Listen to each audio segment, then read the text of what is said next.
Hello everybody, welcome back to Photoshop Tips and Tricks. We have a new episode here. We've got a new question from Michael Hillison.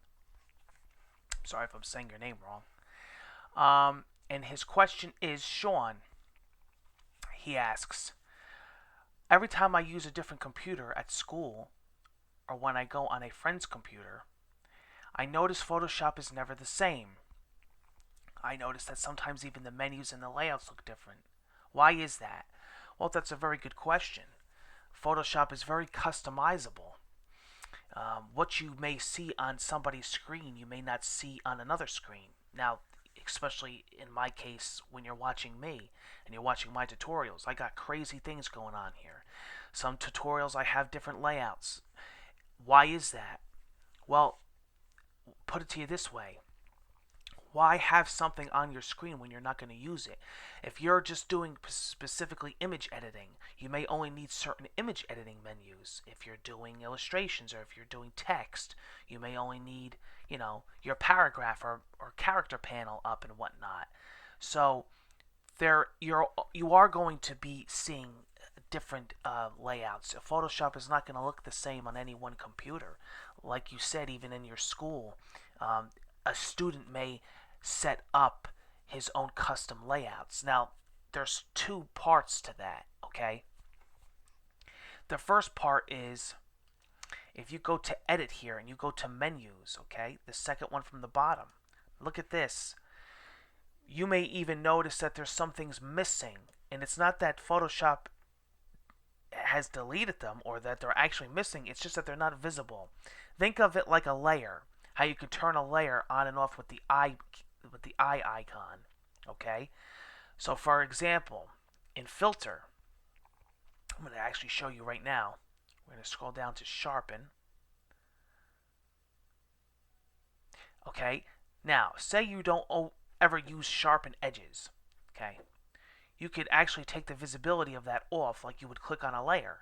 Now hit OK. Now watch this. Filter, sharpen. Look, it's gone. It's not there. It's there. It's just not visible.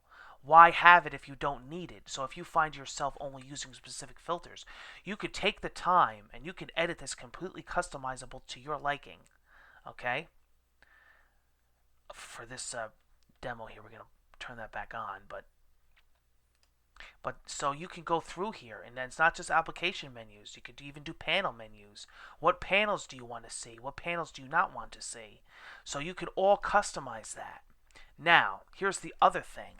You may be saying, well, okay, that's fine for the panels and for the menus, but his whole layout looks different.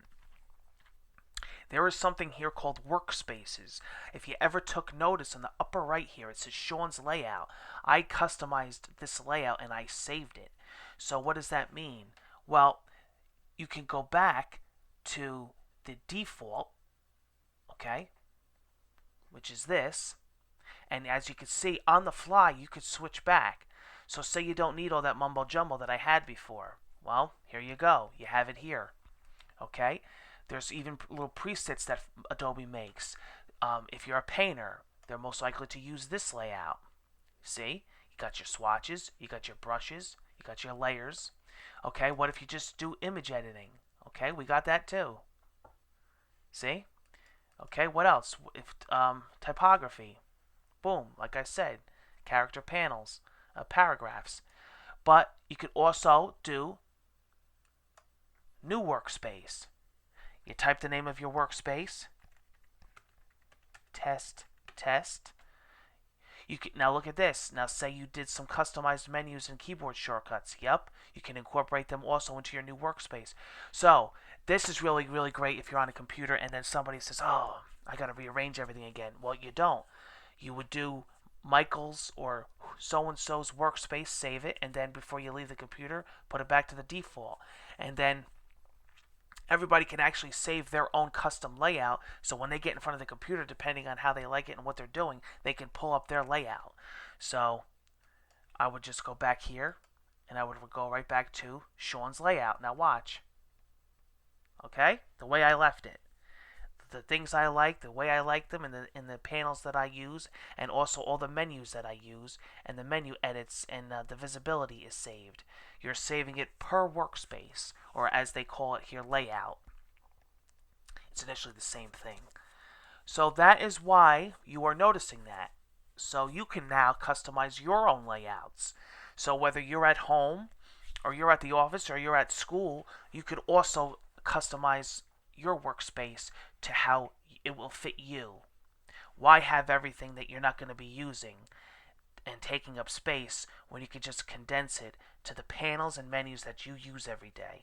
And if you ever decided to use something else, go back and turn that on also, and turn things off as you need them. You're not always going to use a certain panel or a certain menu item every day. It may be just for a specific job, so you're only going to have it turned on temporarily, and then after that, you could turn it back off. I hope that was helpful to you, and mess around with your custom layouts and workspaces and menus, and I'll talk to you again soon on the next tutorial. Take care, everyone.